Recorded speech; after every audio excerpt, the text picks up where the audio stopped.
हिंदुस्तान ने पहले चांद को जीता और अब बारी सूरज की है। चंद्रयान 3 की कामयाबी के बाद भारत अब एक बेहद खास और बड़े मिशन की तैयारी भी कर रहा है।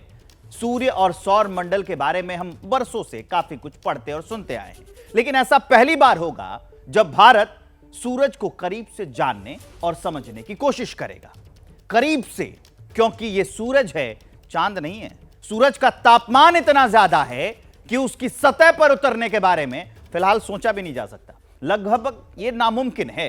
तो फिर भारत के आदित्य यान का सफर कैसा होगा, वो सूरज के कितने पास जाएगा, सबसे पहले यह समझ लेते हैं।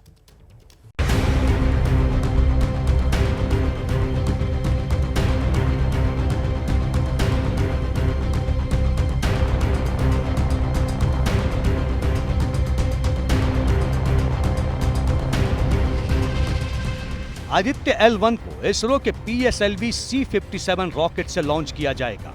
शुरुआत में अंतरिक्ष यान को पृथ्वी की लोअर ऑर्बिट में रखा जाएगा। इसके बाद इस कक्षा को कई राउंड में पृथ्वी की कक्षा से बाहर ले जाने के लायक बनाया जाएगा। आगे के सफर के लिए स्पेसक्राफ्ट में ऑन बोर्ड इमिग्रेशन का उपयोग किया जाएगा और यहां से आदित्य यान अपनी मंजिल पर पहुंचेगा, यानी वो जगह जिसे स्पेस साइंटिस्ट लैग्रेंज पॉइंट कहते हैं।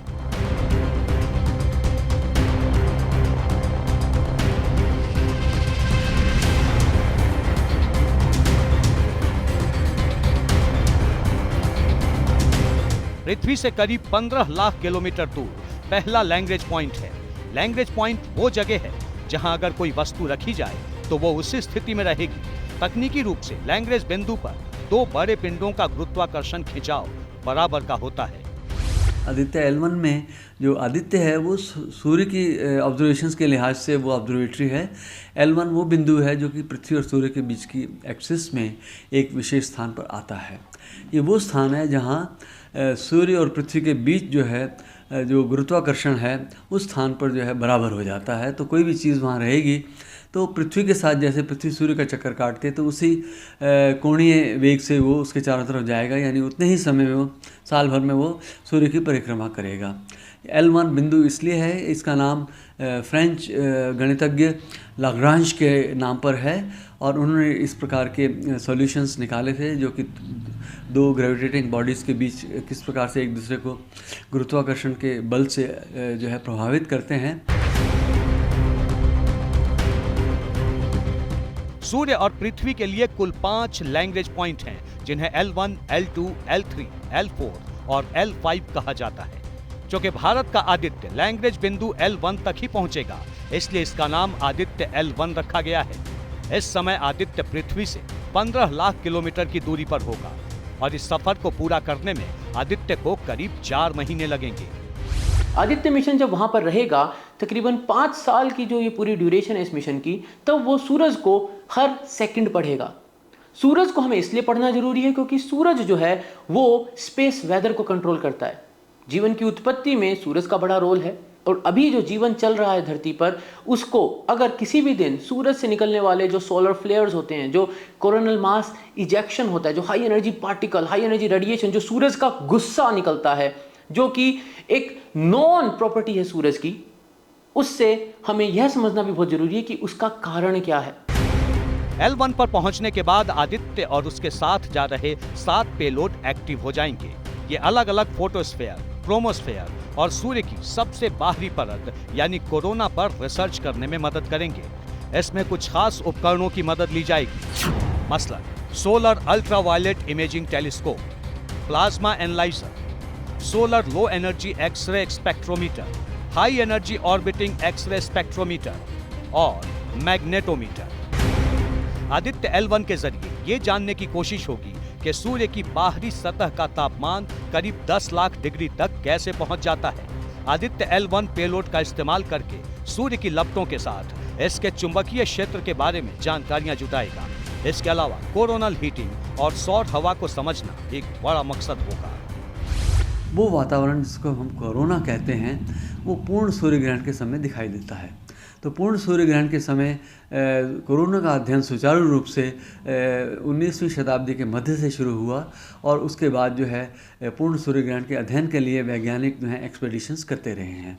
यहाँ तक कि शौकिया लोग भी जो अब जाते हैं, यानी और ये कुछ सेकंड से लेकर के पूर्ण सूर्य ग्रहण की जो अवधि है वो करीब 7.5 मिनट तक की है और आमतौर से आपको करीब 1 मिनट से 2 मिनट तक का समय मिलता है जब आप कोई पूर्ण सूर्य ग्रहण आमतौर से देख पाते हैं। सिर्फ इतने समय के लिए वैज्ञानिक अपने पूरा भारी भरकम इक्विपमेंट लेकर के और जो शौकिया लोग हैं वो अपने कैमरे लेकर के हज़ारों किलोमीटर की यात्रा करते हैं। तो ऐसा काम हम क्या ऐसी सुविधा हो सकती है कि हम लेबोरेटरी के अंदर ये कोरोना देख पाएँ। दरअसल सूर्य सौर मंडल के केंद्र में हाइड्रोजन और हीलियम गैसों से भरा सबसे बड़ा चमकता हुआ तारा है। इसकी उम्र करीब 4.5 अरब साल है। सूर्य में अधिकतम तापमान उसके केंद्र में होता है जो 1.5 करोड़ डिग्री सेल्सियस तक हो सकता है। सवाल ये है कि सोलर मिशन के जरिए सूरज के बारे में आगे क्या नई जानकारी मिल सकती है। तो पहले आप ये एक बात जानिए कि सूर्य का अपना एक स्ट्रक्चर कैसा है कि ये आग का एक बड़ा गोला है। इसकी सतह का तापमान 6000 डिग्री है, जबकि अगर इसके भीतर हम केंद्र में जाएं तो करीब 1.5 करोड़ डिग्री सेंटीग्रेड तक इसका तापमान पहुंचता है। तो ये अति तप्त गैसों का एक बड़ा गोला है और अगर अब 109 पृथ्वियाँ एक के साथ एक रखते जाएं तो उतना बड़ा सूर्य का डायमीटर बनेगा। वो करीब 14 लाख किलोमीटर का एक डायमीटर बनता है। तो इस सूर्य का अध्ययन जो है हम इस दूरी से कर रहे हैं, लेकिन सूर्य के चारों ओर एक बहुत ही विरल किस्म का ऐसा वातावरण है जो कि हम आमतौर से नहीं देख पाते। सूरज के रहस्य को समझने के लिए अब तक सिर्फ अमेरिकी अंतरिक्ष एजेंसी नासा, यूरोपीय स्पेस एजेंसी और जर्मन एरोस्पेस सेंटर ने अंतरिक्ष अभियान भेजे हैं। नासा के 3 बड़े सोलर मिशन में सोलर एंड हेलियोस्फेरिक ऑब्जर्वेटरी यानी सोहो, पार्कर सोलर प्रोब और इंटरफेस रीजन इमेजिंग स्पेक्ट्रोग्राफ या आइरिस है। पत्रकारिता कोई इमोशन नहीं है, ना अपना कोई ज्ञान देना है और ना कोई विचार थोपना है। पत्रकारिता क्या है? पत्रकारिता का मतलब है सही जानकारी इकट्ठा करना और तथ्य बताना। पत्रकारिता आज जितने महत्वपूर्ण दौर में है, शायद पहले नहीं थी। इस दौर से निकलने के लिए सिर्फ सच दिखाने की जरूरत है, वो सच जो आपके हित को आगे रखे। इसलिए अब रात 9 बजे प्राइम टाइम नहीं होगा, ये आपका टाइम है। जगविंदर पटियाल के साथ देखिए पब्लिक इंटरेस्ट सोमवार से शुक्रवार रात 9 बजे सिर्फ एबीपी न्यूज पर। एबीपी न्यूज आपको रखे आगे।